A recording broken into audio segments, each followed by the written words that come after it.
Hello. Got a battery Steele beer that's in 6-pack of 12-ounce cans. Interestingly enough, it's Ascent. And I've never had it before. It's one they've been doing for a while. This is canned, I guess, 9 days ago, 420. 6.7% alcohol and uses Mosaic, Topaz, and Simcoe. Kind of interesting hop combo. Mosaic and Simcoe pretty similar. Mosaic is the daughter of Simcoe, and Topaz is an Australian hop, I believe. So similar to Galaxy, Vic's Secret, all those ones. So let's just give it a shot. It seems like the battery Steele beers that kind of use their classic yeast profile and character, I'm not a huge fan of. They tend to be very bitter and mentholy, and someone used the term licoricey, which might be appropriate. But we shall see. That is a nice hazy orange. Head looks not going to stick around too long. It's okay though. We shall see. It does not smell too green like a lot of their other beers. Yeah, the beers in particular that use a different yeast profile that I really like are Vagabond Dreamer, formerly known as Onsite Number 7, and Flume Squared. And I think this uses their classic yeast, but I think because of the hops they use, it's smelling pretty nice. I'm a huge Simcoe fan, that's one thing. It's a little peachy, a little grassy, very fruity, very sweet, orange, citrus, tangerine stuff happening. Not too many candy esters happening. Just a hint of some kind of greenness. I think it's the Topaz. But I like the smell.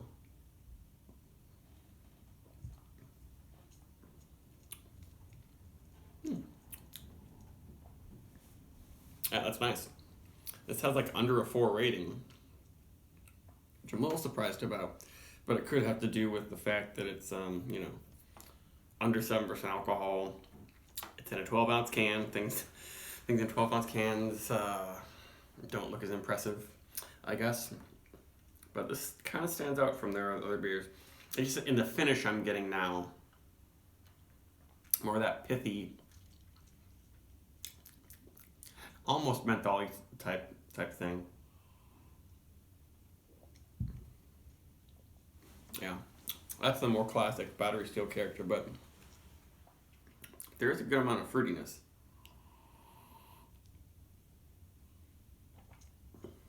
And I like how it has a punch and a bit of a bite.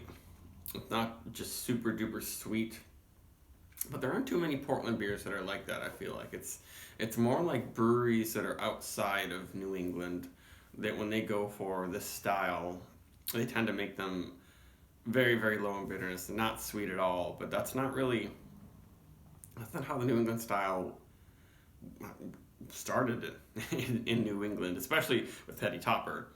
That's just way more bitter than Lawson's and any other classic ones, and same with Hill Farmstead.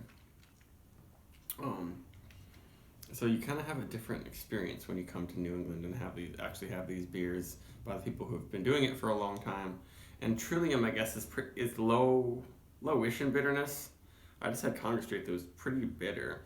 But the one thing is that beers like this and a lot of Trillium beers have the throat burn, hop burn type thing that kind of adds to the perceived bitterness, even though there might not be a lot of actual boiled hops that are completely isomerize, into measurable IBUs.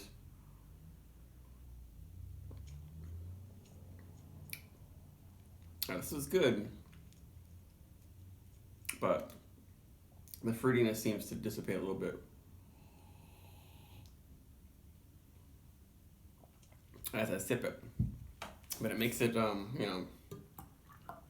better for a 12 ounce maybe, because by the time you get to the bottom of a 16-ounce can, it might be a little bitter and a little much.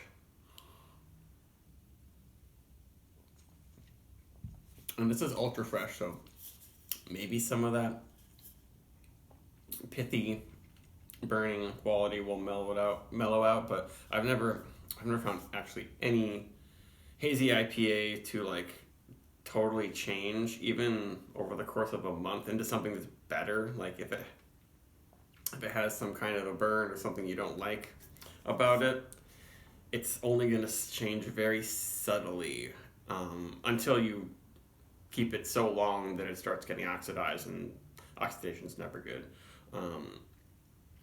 So I feel like it's probably isn't going to change much, you know, if I let it sit in my fridge for a month or so. I almost wish that Battery Steel would, maybe not use the Topaz hops. Don't use the greener, more in-your-face hops. Like, I just find Australian hops just to be so strong in beers. I do like the Simcoe quality, but it's not as peachy as it could be.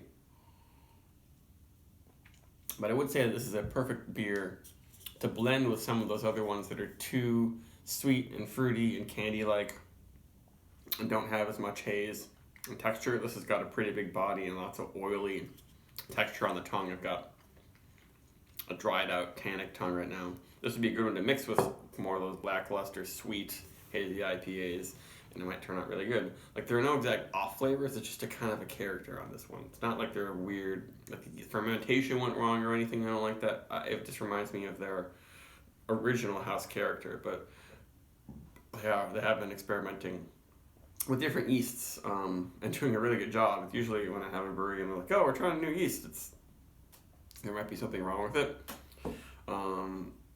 Which leads me to believe that this is what Battery Steel wants us to be. Like, they seem to know what they're doing. So for rating, I give it a 4. At least. Definitely. It very well may be. And I would recommend it also. Especially if you want to get some 12-ounce cans of something that's very good.